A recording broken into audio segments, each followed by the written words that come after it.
Hello, everyone, and welcome back to Radio Geonosis, where we talk about Star Wars from a certain point of view. I'm Angie, I'm David. I'm Aaron. and today we're going to be talking about your favorite Star Wars top 10 songs. But before we do that, David is going to tell us what's been going on in Star Wars this week. Am I allowed to do the one? The Rebels one? You can do the Rebels one, Yeah. but don't pour Hot out too happenings. much. Okay. So, Rebels came back this Monday, 3 days ago, and it was amazing. I really liked it. I haven't seen it yet, Um, but I know what happens. I was sick. I didn't see it. yes, someone dies, and it was sad.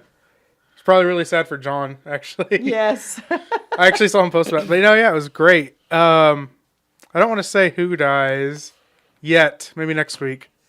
But, no, it was actually really good. They're maintaining the super dark, like gritty feel that it's been going for like the past season and a half. Uh-huh. So it's really good. It where it's going next week. I'm actually more excited for next week's episodes than this week's because I knew it was going to happen this week. It was kind of like everybody knew, but how they set it up for next week with Ezra, his apprentice, I'm just excited for. Do you think this is going to be like the last season for Rebels? Oh no, yeah, it is. They confirmed. Yeah, this is Is the last season, huh? But they also, Dave Filoni said it's not the last Star Wars show they're doing. And this is also not the last time you're going to see some of these characters. So potentially they could do a show about Ezra maining it or like have Ezra and Sabine or, whatever they do. Because we know Hera's alive and Chopper are alive. They were in Rogue One. Now because I was going to say that Rogue One, after Rebels is Rogue One. I wonder if they're going to go right after that. Maybe. I want to see what they do because I think doing a show about Ezra closer to an adult age, like young adult as opposed to teenager, after he's learned about all this stuff, to like tie in what's going on, maybe in conjunction with the movies. I think that would be cool. But yeah, I'm hoping for more. My guess is they're probably, if not this year at like D23 or something, next year at Celebration they're going to announce the next like animated series. And I have a feeling like if it was me, I'm betting that they're already working on it and it's going to take place with some of the characters from Rebels. Mainly probably Ezra unless something happens to him at the end of the season, which I don't think will. Well, it would have to be between Rogue One and A New Hope.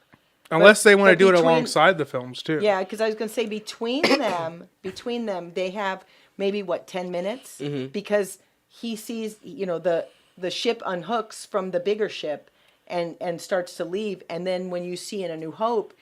Oh, it's right there, yeah. Yeah. I did a There's not super edit where I cut the credits and the opening crawl I cut the credits out of Rogue One and I cut the opening crawl out of A New Hope and I did a super edit. And it's just like, so right when you finish Rogue One, it starts. Yeah, exactly. Because that's pretty much how it's supposed to be. Yeah. It's pretty much a sync like that. But we'll see what happens. I would love to go to D23 just to be able to see what they're going to release. What they're gonna show. Yeah. Because I think that. the season ends like March 9th or something, and D23 is always like, is it May or August? It's like always like early or late summer every year. So that'd be like if they're already working on something, that'd be perfect to be like, guess what? We know you guys miss Rebels, but this October, this show we've been working on, Right. that is like a spin-off of Rebels or a focus on this character or what have you. But I have a feeling that they're already working on something. Are you okay with it? I'm sorry. Are you okay with it being on Disney XD? Because not too much people really have cable anymore. Do you think they should Do you think they should go through Netflix or another streaming service? I believe that Disney has some sort of. They're gonna be coming out with a Yeah, they're gonna be coming out with a streaming service, and then like, which they've already announced, like multiple live action Star Wars shows are gonna be coming too, and then of course all this stuff. I don't know about Clone Wars because Netflix has the rights to distribute Clone Wars right now. Mm-hmm. But I'm sure at some point Clone Wars, all that will be on there. Then Rebels is going to be on there. Wars.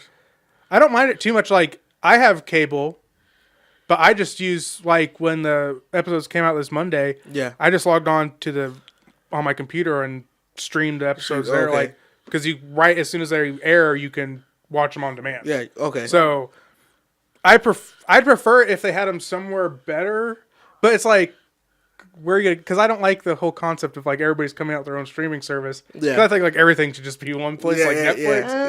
But that sounds like a monopoly. It is. Don't get me wrong. It is. It's only because like paying $15 for this, paying $15 for that, for like it adds up. Yeah. And at some point you're gonna have to choose, but for now it's not too bad. I mean, as long as you have access to some form, But you I can think- still watch true. it in Is multiple Rebels mediums. just on Disney XD? Because I think isn't it on the Disney Channel as well? I thought it was on Disney. I think thought it was it's- on Disney XD. Because I think When there's watch like it, I think it's on like Disney XD. ESPN now. There's like 4 Disney channels. Yeah. There's And I Disney think Junior, the Disney Disney XD Disney channel is the one that it airs on. because they show like a Spider-Man cartoons and all the like the cool shit. Right. Yeah. I think they even show like I'm not 100% sure because I don't watch it actively, but I think Uh-huh. they even show reruns of Clone Wars on there. On Disney but I don't. XD, But on I'm not Disney XD. 100% I own sure. all of them. So On XD. just watch them. Just watch them, but at my leisure. Yeah. Whenever you please. Yeah. That's right. That's Yeah. how I watch Star Wars at my leisure. I usually flip it on right before I go to sleep, Mm-hmm. and I'm watching them over and over, the movies over and over. Yeah, that's what I do. never get Yeah. tired of it. Every Yeah. night before I go to bed, one of 2 things goes on my television to fall asleep to, and it's either Star Wars or Star Trek. Like, Okay. Yeah, in for a some little while I medium. was on a Riddick kick, so I was doing the Riddick thing. You know? Oh, okay. Oh, I want to watch those movies. I've But been a while that's since a I've seen whole those. different genre Yeah. right there. But yeah, I'm excited for the next week episodes because they're doing 2. Like this week was 2, next week is 2, and then the week after that is the last week, and there's 3. It's like an hour and a half. Oh, Episode. shit. I had some So- friends go up to San Francisco to see the premiere of it, and they actually got to see 4 different shows. Wow. Oh, did they get to see the first 4 Yeah, episodes? they saw Oh, the those. first 4 episodes. Yeah. I'm waiting. I have a feeling it's not going to happen until like one of the last 2 episodes of the last week. But Ian McDermott's doing the voice. The guy who played Palpatine. He's doing the voice of Palpatine in the show now. So I'm like, wait. I have a feeling it's not going to be next week. Palpatine just They're gonna shows save up it for every last. He's just everywhere. Like I don't know what his schedule is like. It's jam packed, but he's free. Yeah, because he's always, you can see it in all the Star Wars movies. He's got his hand everywhere. You know? Yeah. He's For a just- guy that lounges in a chair, he has a lot of extracurricular. He has a lot of range. activities. He's always got stuff. He's got his finger on the pulse of whatever's Yeah, happening. whatever's going on Yeah, for sure. Yeah, yeah. he does. He's like the galaxy, the guy who's got all the media control Yeah. of the galaxy. Oh, you got to think, but he kind of does. There's like he has state-run media for the galaxy. Exactly. Controls everything. Everything. Which they actually kind of allude to in Rebels. There's a bar in like the first 2 seasons I always go to on Lothal, and I'm trying to remember correctly, like either it was happening all the time because it was like a Rebels bar, but it was still under an Imperial occupation. He's got And clones. during the time, and then when Yeah, like that too. when the when stormtroopers would come into the bar, like everything would flip to like Imperial propaganda or something. It was really cool. That just shows you how deep it is. Yeah, Yeah. but if he's a clone, he's made clones of himself. And I'm sure he's gone to can't say the name. Camino. Camino. Uh-huh. I'm sure he's talked to them about making some clones for himself. Oh yeah, for sure. So there's a possibility. You would assume he has like plan A, B, C, D, E, F, G all the way That's down right. to Z. You would Yeah. assume so. Yeah. You would assume so until he gets thrown into a reactor by his Yeah. apprentice. Well, that's just one of his selves. Went in there. That's so sad. That's just one of himself. And he really in his book he really concentrated on trying to stay alive. Him and his master were really into staying alive. They wanted to live forever. Yeah. That doesn't happen because Yeah. the apprentice always Yeah. takes out the master. The master. Which is funny because I think it's actually canon too. Like before Palpatine, it was the rule of 2. Yeah. And one day the apprentice will defeat the master and usurp him and everything. But when Palpatine came into power, he changed it to the rule of 1. And Yeah. he was the only like full-on Yeah. Sith Lord. He could never be usurped. He would never tell Vader everything to be like. So that just goes to show you how crazy with wanting to stay alive was he literally changed thousands of years of Sith culture Yeah. to stay in power. To benefit him. Well, yeah. there was only him because they took out everybody, so it was only him. So he had that choice. He could do it. Yeah. Yeah, Yeah. What a scumbag. that's right. Hot happiness. Yeah, that's Hey, how happens? okay. So our top 10 songs. I will go first. Yes. Now, the music from Star Wars is almost as famous as the as the movies themselves, and it's been used in everything from dance music, commercials, and other TV shows and other movies as well. Even in Ferris Bueller's Day Off, it was used in that. But for number 10, I'm going to go from 10 to 1. Augie's Municipal Band from Phantom Menace. To me, I love it because I love to see those Gungans marching down the street. I love it. Number 9, Birth of the Twins, Padme's Destiny from Revenge of the Sith. And I love this song. It gives me the feels. You have the birth of the twins, the death of Padme. Lord Vader becomes more machine than man, and it's the loss of the Republic and the birth of an empire. It's a very deep song. I love it. And I was listening to it in the car on the way over here.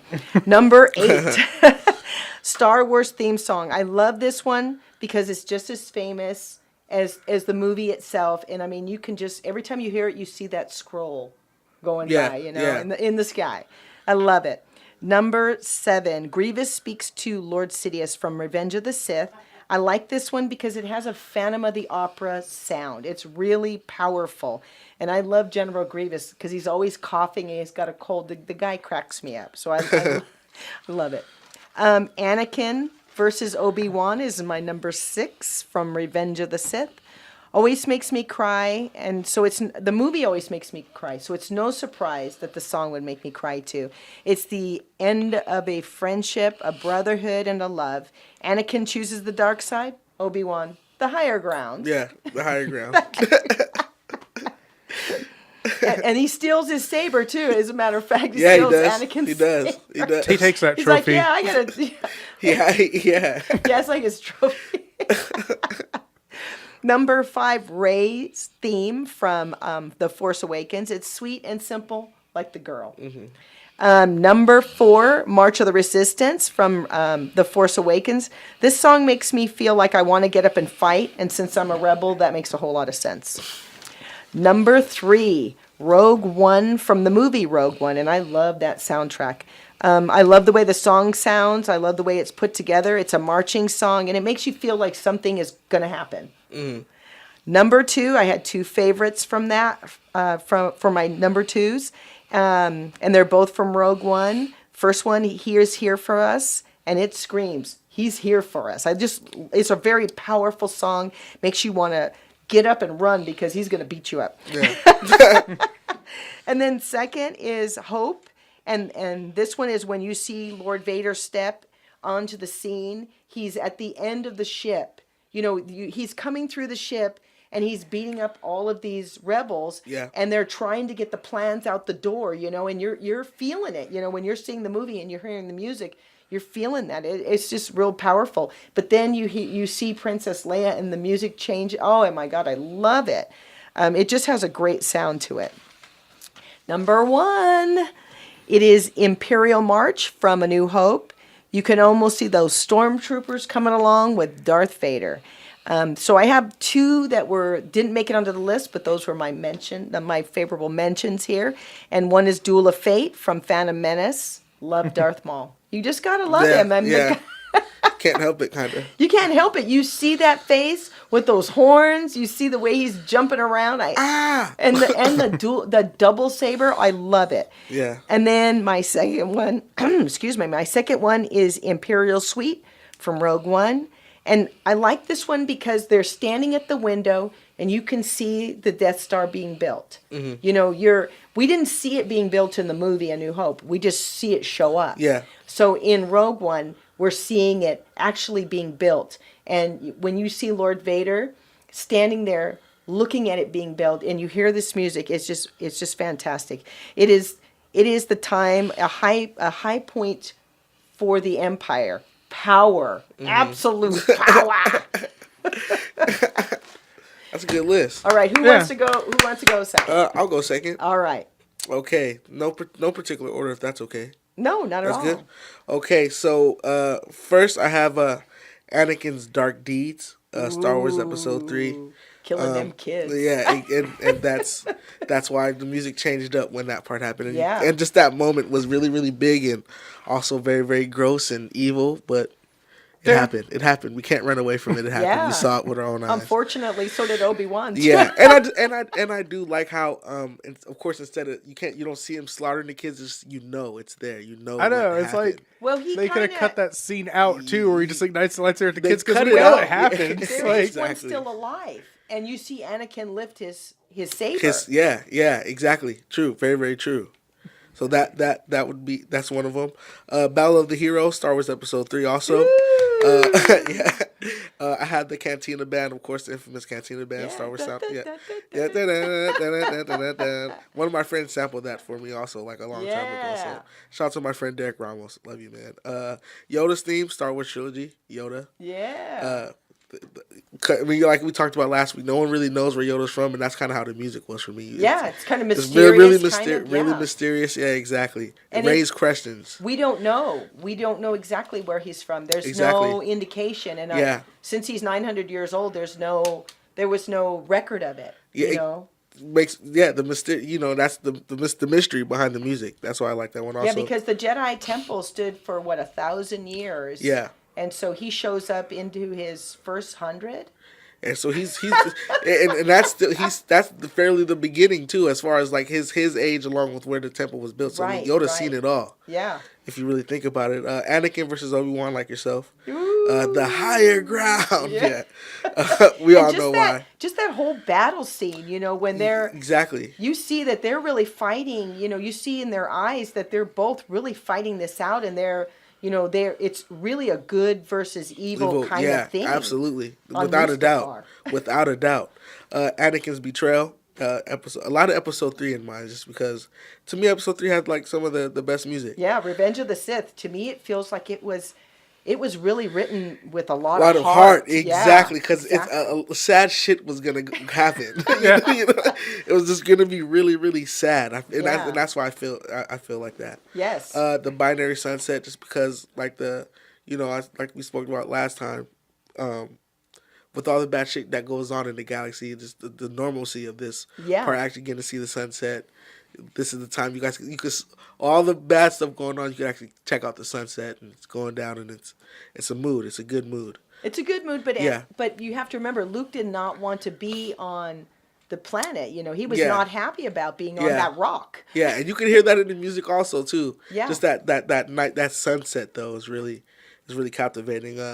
And have Star Wars the main title. Yes. That's infamous for all of us. It grabbed us all first. Yes. So we all could understand that. Who doesn't remember your eyes popping out when you first hear that song? I remember just being mad I didn't read some of the stuff. Yeah, because it's going fast and you're trying to read it all. So you're just trying to keep up with what's going on. So you just catch things. So you have to watch it again, and then you get to read it all over again. Across the Stars, Star Wars Episode 2, Attack of the Clones. And then honorable mention for me is, I don't know the song title. I didn't bring it up here, but it's the opening it's from the video game Star Wars: The Force Unleashed, and it's the opening. Oh yeah. Opening music where you play as Darth Vader. You go to Kashyyyk, and you go find your soon to be apprentice. So wow, those are my top 10 Star Wars songs. I actually have the Unleashed books. There's 2 of them. I have the. Oh wow. Yeah. Ah wow. I have those books, so I can't wait to read those. Okay, yeah, me neither actually. Oh, it's my turn now? Yes. Okay, I'm going to go from 10 to 1. Number 10 is the Darth Vader's entrance in Rogue One. He's slaughtering people. First time on screen, Darth Vader slaughters people. Yeah, and it's important. Yeah, you don't see, this is the first time we see him wield a lightsaber. If you stop and think about it, before A New Hope. If we're going to go...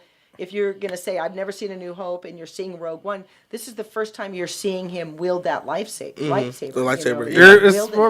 It's more important because you're seeing him kill people that aren't his own for the first time after he's in the suit. Like, everybody he kills outside of Captain Antilles in A New Hope in the original trilogy are all his own dudes. Yeah. And then even Palpatine, his own dude, Yeah. So I love that scene for multiple reasons. And he actually doesn't kill Obi-Wan.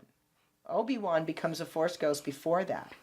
Yeah, see, that one doesn't even count. Yeah, it doesn't count because he goes to swing at him and he disappears. Yeah. But does Darth Vader grab his saber? I think he did. He does. Yeah, he does. He picks it up. I don't think he picks it up in the movie though, but I think like in the lore he takes it. He takes it. You can see his boot like on the. I'm serious. All you see is a robe, and he puts his boot on the ground to try and see where is it. Where'd he go? Huh? He's like, what? This is Ant-Man. Where is he? But I mean, the fact that he steps on the boot. I mean, he puts his boot on the cape. I'm like, well, what does he think? You know that it's. Well, he didn't know that Jedi could do that. Only at the time, Qui-Gon Jinn. And unless they retcon it somehow, but Qui-Gon Jinn, Yoda, and Obi-Wan are the only people who... Because, remember, Obi-Wan didn't even find out until after his duel with Darth Vader, and Yoda's like, yeah, your old apprentice wants to have some words with you. Right. While you're in your exile. Yeah. So...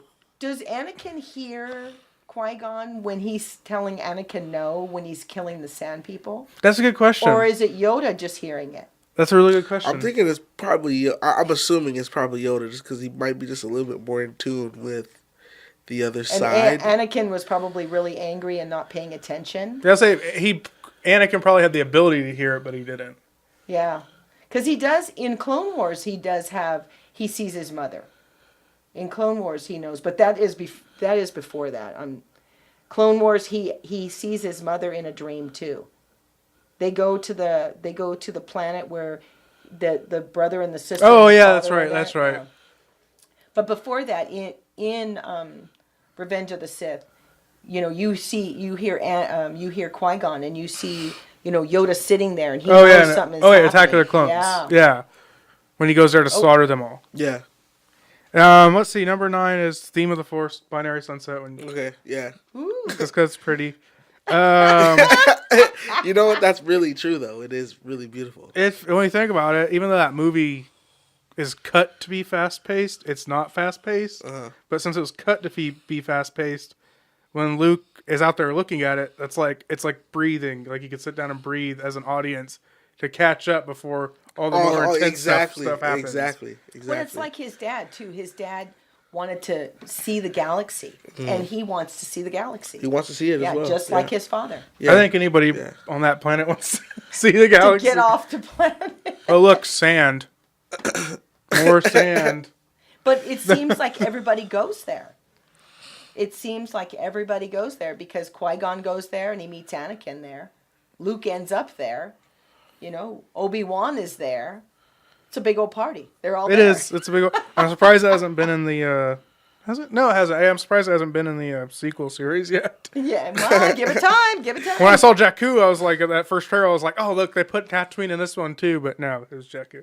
Number 8 is Geonosis Yoda entrance when he comes in with all the clone troopers when the Jedi are surrounded. What does he say? Oh, yeah, around the survivors of perimeter create. Yes. Which I still maintain people are getting killed because of those orders. Because it takes so long. Like, he says it for like 3 seconds, and it's in reverse. I was like, what? Everyone's like by the time they get the orders, they go, oh, yeah, we know what we're doing. It's like, they're already gone. They're dead. You know what? He made it sound like it made sense. It's all backwards, and everybody's like, what?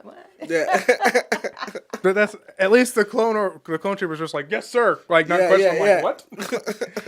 So I imagine there was some training with that too. Emperor Palpatine theme is number 7, just because it's ominous. Like when, like Luke and Vader come into the Death Star and Palpatine's in the throne room, just that ominous choir score. Right. Choir score with like nothing else going on. I love it. I love him in that chair. He doesn't even move. He's just putting his hand down. He's got the saber there. It doesn't even move around. Fun fact about that chair, the spinny thingy, they couldn't figure out a way to spin it with him just sitting in it, like mechanically.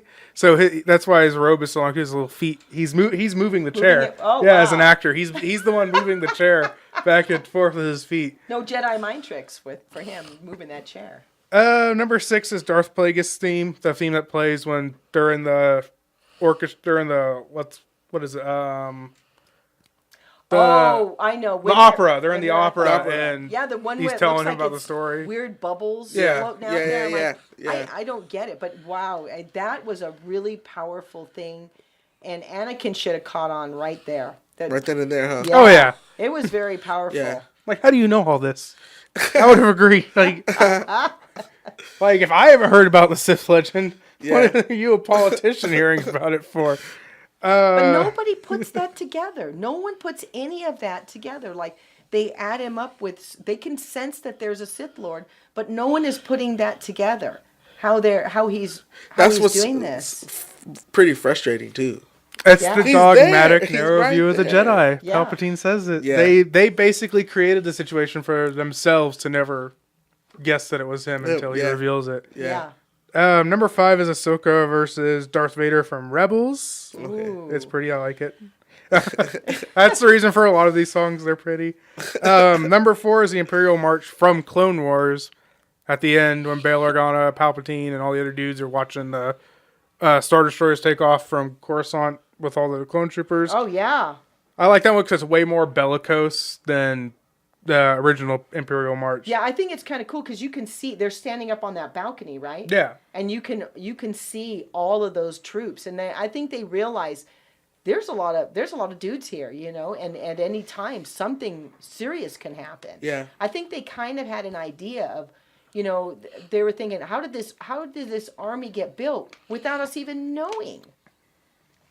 If it wasn't for the dart. Yeah. If it wasn't for that Right dart. under our noses. Yeah. Let's see. Oh, yeah, my top 3 now.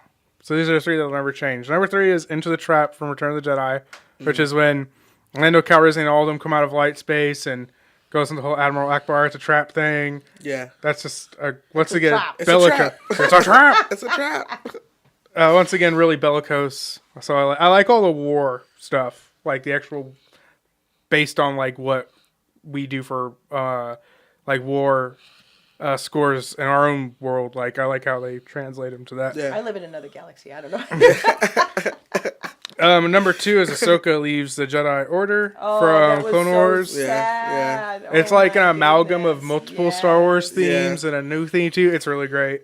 Yeah. And then number 1 is the ultimate is a Jedi's Fury, which is when Luke is like never and starts attacking Darth Vader. Once again, very choral, very sad. Yeah. Yeah. So those are my top 10. Yay. Yeah.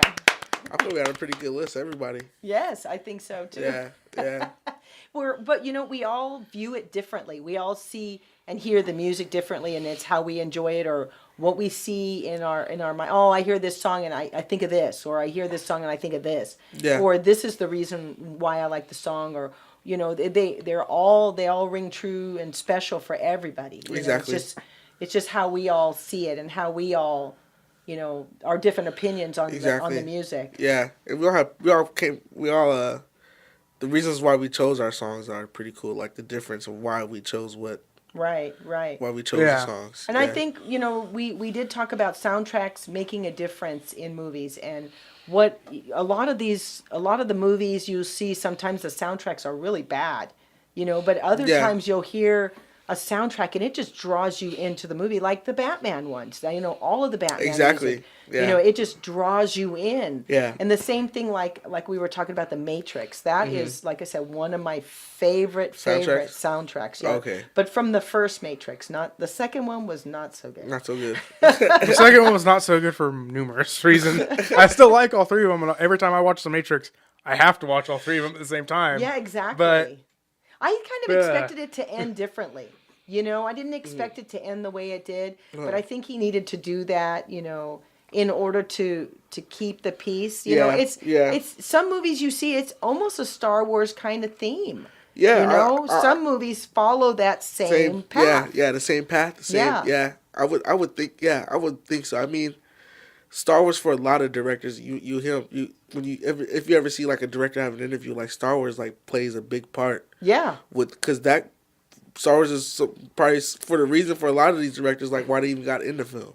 Right. Oh yeah. Because they James Cameron. Yeah. The guy who did Terminator, Aliens. Yeah. Avatar, Titanic. Yeah, exactly. You know, and I was just listening. He was to a truck driver, actually. Yeah, and he saw Star Wars. Ryan and he's Coogler, like, too. I could do it. Yeah. Yeah. They all like every director, especially like for the past 40 years, drawn some kind of is Star Wars. Right. You know, you go to the movie theater and you see Star Wars and you're thinking, you know what? I got an idea for something. Exactly. You know, Exactly. And I can do this, and I think that the music, like I said, it plays a big part in it. Absolutely. You know, because this music is so. I mean, I love John Williams. I had a chance to meet him when we were at the movie premiere, and I could barely get a word out to tell him how much I loved it. I was so nervous to tell him. I was just... like thinking about it, it comes to my mind. Like Star Wars is probably one of the only mediums, like or intellectual properties that has been influenced by things to a high degree, and then influenced things to like a high degree, and in the same genre. Like one of my favorite ones is the original Star Trek series. George Lucas took that as inspiration to make Star Wars more faster, more what is it like more thematic. Like he wanted Star Trek, but with vehicles that went fast, with big dogfights and everything. And then you go to the Star Trek films that came out right when these ones were coming out, and they took inspiration from the Star Wars films. And it's like that for a bunch of even like comic books and stuff. Spaceballs too. That's one of my favorite things. Is all the Star Wars, Star Trek, Battlestar Galactica, everything out of Spaceballs. Yeah. But just Mel Brooks in general. He's my all-time favorite film director. I have all his movies on Blu-ray. You need those stinking badges, that's for sure. Yeah. That's what I was thinking about that movie now. That's the movie. Have you seen Spaceballs? Yes. It was so good. I just love how like they take the Star Wars from it, and they really don't change anything, but just the atmosphere it's in makes it humorous. So when you see the same things in Star Wars, you go, "Oh, I get why that's funny now," because you're able to like connect the dots. Now I gotta watch that movie tonight. But the music does play a big part. Absolutely. In the movies themselves, you sit there and you just are drawn in.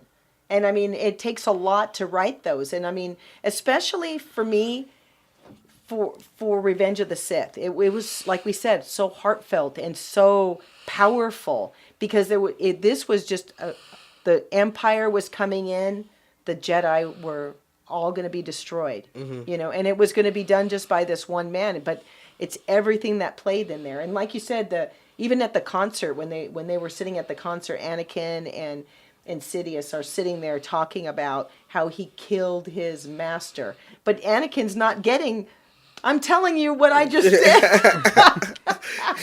He's not understanding it. And not even is he telling him, he's looking at him like, by the way, he's giving him those eyes like hint, hint. Yeah. But doesn't get He just was a kid that was just so, he didn't understand what was going on. He didn't understand everything. He was so desperate to save Padme, so desperate that he was willing to do anything. Yeah. Everything and anything it took. Yeah, yeah, for sure. No, that's the point. Like, as soon as he said, "Oh yeah, there's a power in this world that could save people from death," he neglected everything else in that conversation. He was like, "Tell me your story," but did not pick up on the literal like red flags. That was right there. Yeah. Yeah, and he was even willing to take out his own, because he takes out the kids, but he also Mace Windu comes in and he tries to kill him as well. Exactly. And Mace Windu was really close to killing Sidious. He was right there. Yeah. He should have just swung at him. I wish he. And that's the part that pains me to this day. Is like, swing it faster. Yeah, just kill him. Just don't even waste any time. Don't even waste any time. Just get it over with. Yeah, because he had him at the window. All he had to do was boom. Yeah. And get him, but he doesn't do that. That's one of those like moments that's in like almost every great film that has something like. Even in like Titanic, you know what the ending is. Right. But as soon as like things start happening, you're tricking yourself. You're going, Mace Windu's gonna kill Palpatine. Yeah. Or the Titanic ain't gonna hit the iceberg. You're like doing all this stuff, but it's so good that it still tricks you into like. That's what leads to like your disappointment too. Like you're But I still think Mace Windu's alive. Wow. Yeah. Yeah, I think he is. I think he jumped out and landed somewhere. And that was just underground living. Like because I'd like to think he is, Yeah, he jumped from that balcony on Geonosis, and like our radio station, and he was on the ground fighting, but he jumped pretty far. It looked like it was pretty far. Yeah. So he had that ability. So I think he's still alive somewhere. Absolutely. He's out there train. Who knows who he's training? Maybe he'll be something that we see in the next, instead of Rebels, the next Star Wars cartoon. I would love to see that. Yeah. That would be cool. Everybody was hoping that he would appear in Rebels too. And then like same with Boba Fett, like I want to see more Boba Fett stuff. I mean, there's supposed to be, there was a movie in development. There could still be. No, yeah, I imagine, because what happened was the guy who directed the Fantastic Four remake was tagged to do the Boba Fett one, and when that thing came to theaters, they were like, no. Yeah, but like it was already in development. So you ruined it for yourself, though. Hopefully, it comes out though. I want that Boba Fett film. Yeah, more than anything. Although I don't want them to retcon it because it hasn't been like, as far as I know, it hasn't been like 100% officially confirmed. But due to conversations in Clone Wars, there's insinuation that Jango Fett is not a Mandalorian. He just wore Mandalorian armor. Yeah. But it's like, no, he better be a Mandalorian. Don't give me that crap right now. Well, he has to be. He has to be. Because the type of person that he was, that's why they cloned him. Because of the type of person. Mandalorians would be like the perfect clone army to have. Right. Plus, I think the conversation goes something like Obi-Wan's there and he's like, I fought one of your people before, Jango Fett bounty hunter, blah blah blah, and the guy looks at him and goes, "Oh, he was nothing more than a mere common bounty hunter wearing, Mandalorian armor." But it was insinuated like it was like a political tactic. Like, no, that doesn't count. That you ignore that. That's not responsible for Death Watch and everything else. So.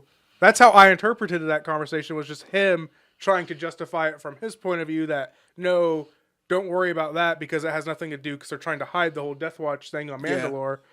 I think that's what that was, but a lot of people have interpreted it to be, well, he's not Mandalorian. But I hope he's Mandalorian because Mandalorians are the greatest thing ever. I actually think he is because of the type of race they picked. They picked them for the clones because they're talking about it. They were talking about it on... Camino. They were talking about how they picked the different, how they came to this guy being the clone. Yeah. Being number one. Being number one, being number one. Right, because it was something about them that they were able to do it. Because I think the different species, they weren't able to do it because of, obedience or growth patterns or different things like that. I think they actually talked about that in the novelization. Right. Yeah. Because I remember reading that like 10, 15 years ago now. God, I'm old. But the novelization for that 40 years one. of books. And the novelization of Revenge of the Sith, too, is actually really interesting because, like, you remember how Palpatine appoints Anakin to the Jedi Council, but then he gets angry because he's not a Jedi Master? If I'm remembering correctly, in the books it was because he wanted the rank of Jedi Master to have access to all the ancient holocrons so he could learn how to save Padme. Right. So he wasn't angry because he just wanted the title. He wanted it for a reason. And yeah, another interesting, cool thing. There's like a lot of cool small things like that you don't need in the movies, but once you learn about them, they make like the story more woven and make more sense. Right. Yeah. And that would make sense why he would want to. But for him to think, he knows how this Jedi Order works. He knows how it works. But for him to get mad that he's not, they said you can be on the council, but you're not a master. Mm-hmm. He kind of loses control. I want to be a master. Well, I'm sorry, you're throwing a hissy fit. You're not going to be because you haven't gone through what, I think each step you have to go through training. Yeah. And so he's mad because he's not that master, but he hasn't earned that title. Yeah, technically he couldn't be a master too if they're sticking to this part of canon because to be a master, one of the prerequisites is you have to train a Jedi to Jedi knighthood. Mm-hmm. He never trained Ahsoka. Well, technically he kind of did because when Ahsoka proved that she was innocent, the council said, "We will take you back, and this was your Jedi Knight trial. We will grant you the rank of Jedi Knight." So technically, she would have been a Jedi Knight, but she didn't accept it. So maybe that's like one of those things. Outrageous. So like. That's one of those things that can be argued from both point of view on the Jedi Council. Like, no, you can't have master. You didn't do this one thing you were supposed to do. You have to wonder if it takes Anakin back to when he was a little child. Because when he's standing there as an 11-year-old, they told him, you're too old. Then even Mace Windu said, we don't want you. We don't want you as a Padawan. And you can see the anger in his face then. Yeah, absolutely. You see it then. So I wonder if he goes back to that when they're telling him, you cannot be a Jedi Master. Oh yeah, I have a thing that's... I think that's like definitely a part of it. Yeah, he's standing there. This is outrageous. How can you do this? Yeah, that's one of my favorite things about the prequels, though. Is like every film, Mace Windu's just like looking down. I'm like, no, you can't, boy. Or like when he's like, what? This is outrageous. I can't be a Jedi Master. He's like, sit down. And like, visually slapping him in the face as hard as he can, like backhand slap. Discipline, not motivation slap. Mace Windu just had like an intuition or something about him though. Yeah, I think him and Yoda had something. In the episode of Clone Wars when and I just was watching this maybe last week when that beast came to, what was that beast? Oh, you know exactly. It was the Godzilla episodes from Malastare. Yeah, Godzilla. And even Mace Windu when Palpatine is like they tell him like, no, just leave the beast here. You don't have to take it anywhere else.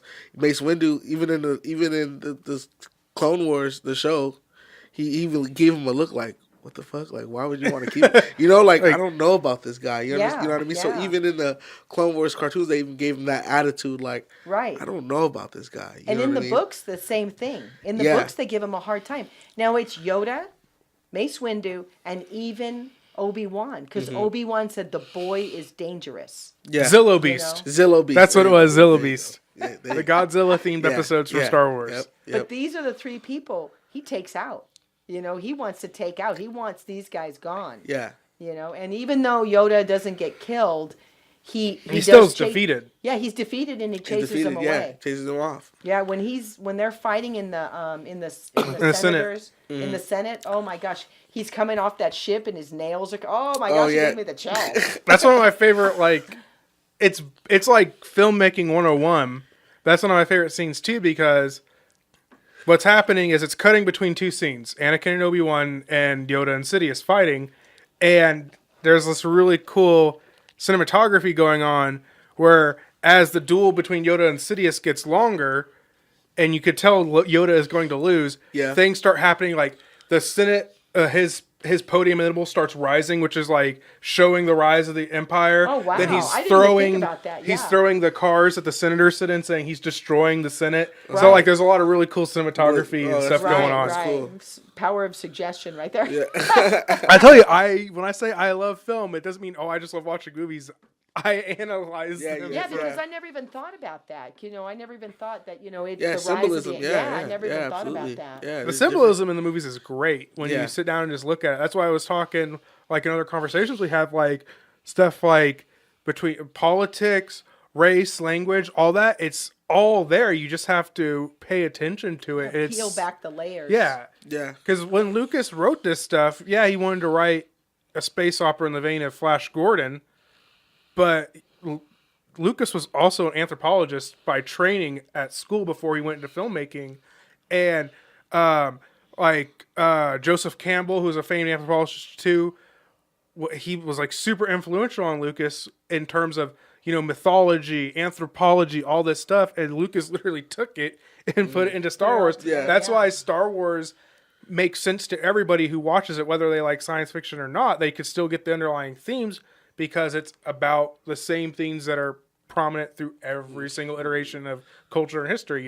The guy, the boy who goes on an adventure, the wizard who helps lead him along the way, the unforeseen character Yoda who helps him too that you think nothing of but turns out to be super important. It's all there. You just have to know where to look. Wow, I would have never thought. And then the music, and then the music all ties into that. Yeah. I mean, he was smart to put John Williams in charge of that. Oh yeah, because John Williams really knew how to tap into it and give it that sound that's iconic. Yeah. Think about it this way: that scene in the opera with Darth Plagueis. Talking about Darth Plagueis between Sidious and Anakin.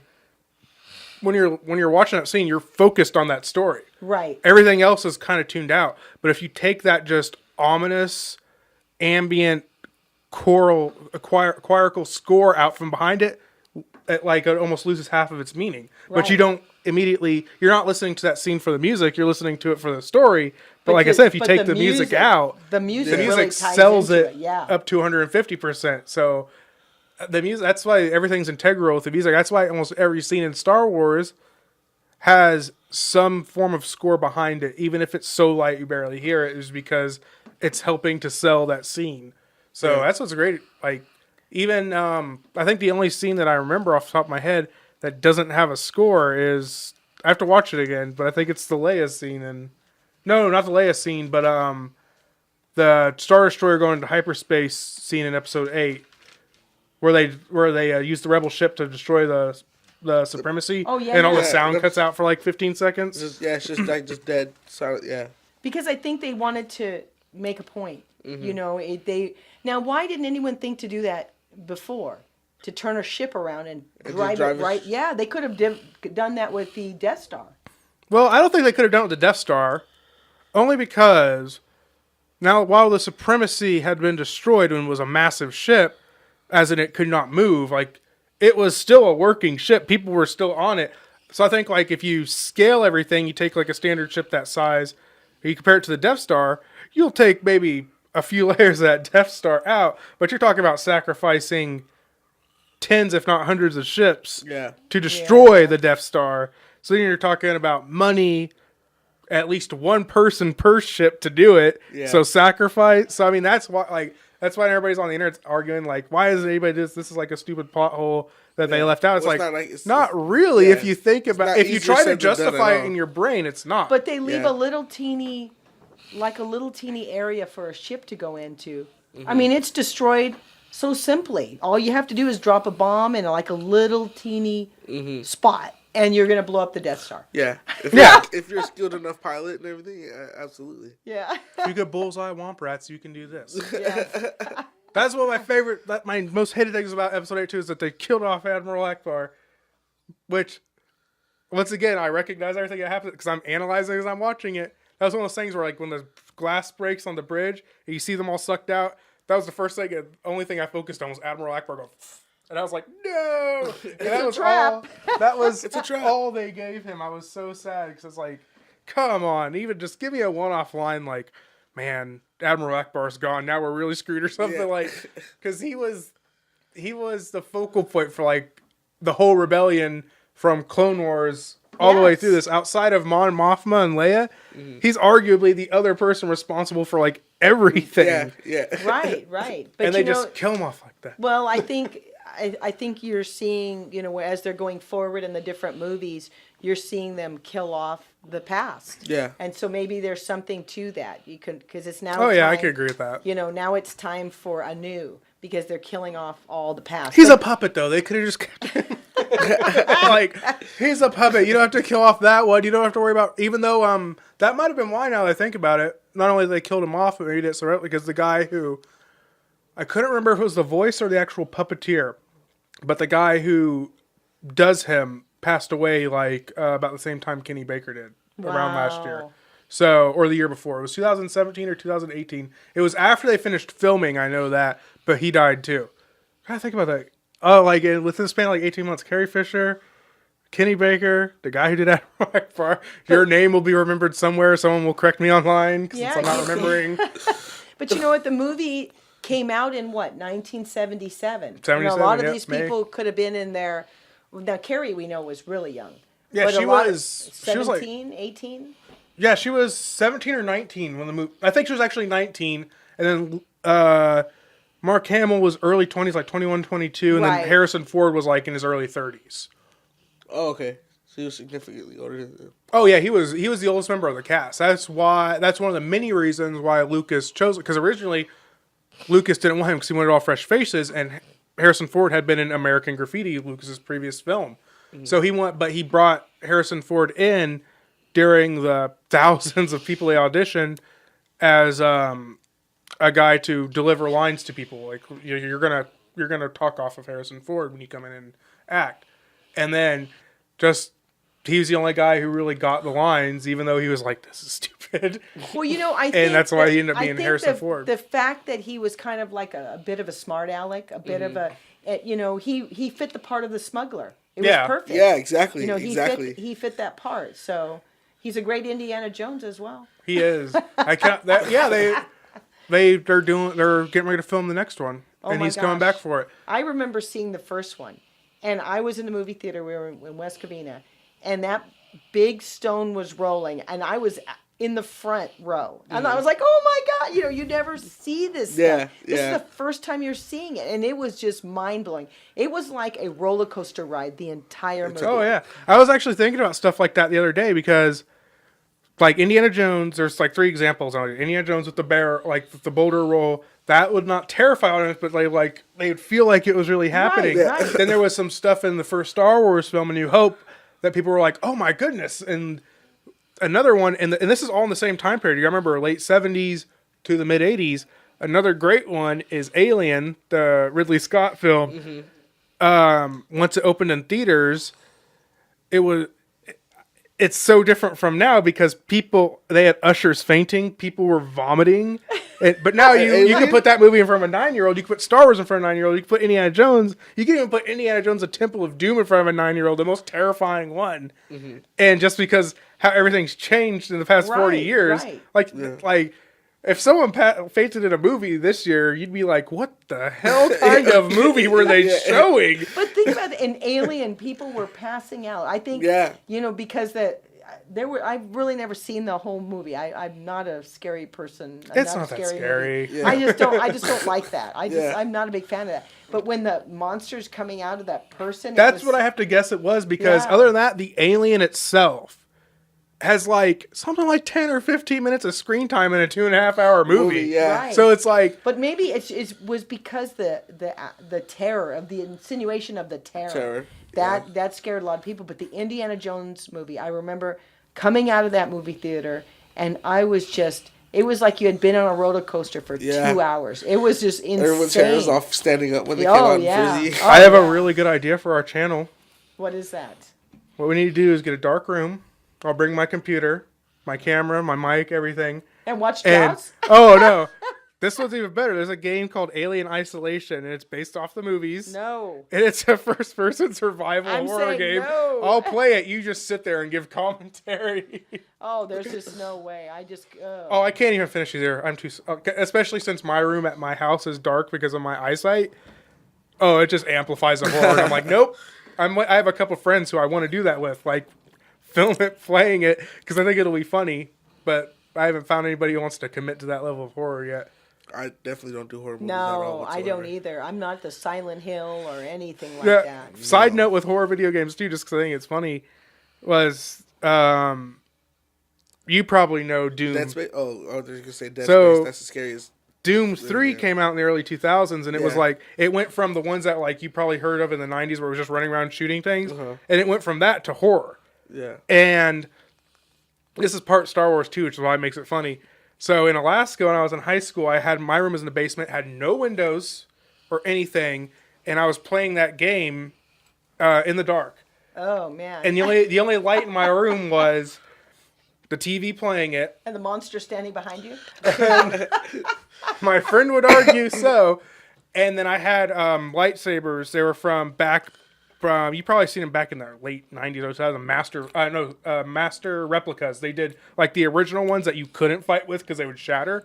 I have a Mace Windu. I had Master replicas lightsabers. I had a Darth Vader one and another one in my room. They're both red, and they were motion censored. I tied them to be motion censored so they'd turn on when motion sensor comes in.